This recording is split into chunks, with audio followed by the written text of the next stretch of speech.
Iranian government ने एक statement जारी किया, इसमें बोला कि वो अब यूएस की बिग टेक कंपनीज उनके ऊपर अटैक करना शुरू कर देंगे 1 अप्रैल से, क्योंकि अब 1 अप्रैल से वो साइबर अटैक भी करेंगे ईरानियंस। अब ईरान ने साइबर अटैक और बिग टेक कंपनीज के ऊपर अटैक की बात क्यों की? उसके पीछे कारण है कि यूएस की सेंट्रल कमांड ने ये डिसाइड किया है कि वो अब मिलिट्री ऑपरेशंस में एआई मिलिट्री टारगेटिंग का यूज करेंगे।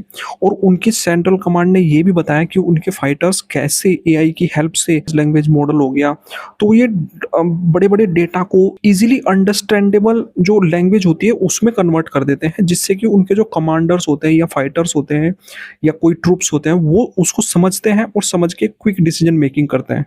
इसके साथ साथ यूएस डिफेंस अब बड़ी बड़ी डील साइन कर रहा है बड़ी बड़ी टेक्नोलॉजी कंपनीज के साथ में। जैसे एक डील साइन की उन्होंने एंडुरिल के साथ में, लगभग $20 बिलियन की ये डील है। अब इस डील में इनको एंडुरिल इंडस्ट्री ना सेंसर, सबमरीन्स और कमांड सॉफ्टवेयर प्रोवाइड करेगी, ड्रोन्स प्रोवाइड करेगी, ऑटोनोमस डिफेंस सिस्टम प्रोवाइड करेगी।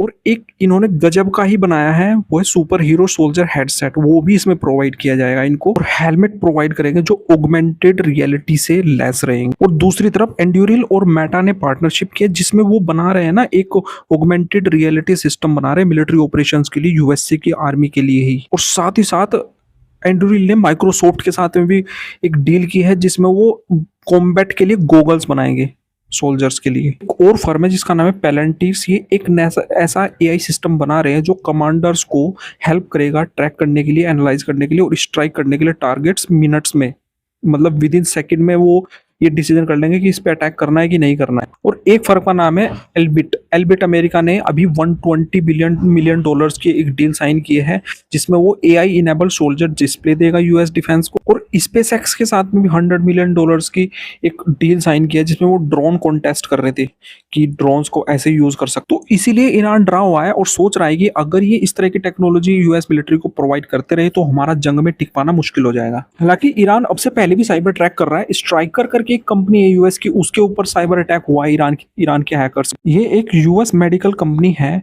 जिसके ऊपर मारवेयर से अटैक किया गया। लेकिन अब ईरान इस साइबर अटैक को बड़े लेवल पे लेके जाएगा और डायरेक्टली जो इन कंपनी के जो एस्टेब्लिशमेंट है ना गल्फ एरियाज में, और खास करके सऊदी, यूएई, कतर, बहराइन, इन सब में है, तो उनके ऊपर वो फिजिकल अटैक भी करने वाला है। अब यही उसका 1 अप्रैल से टारगेट है, इनको टारगेट करेगा।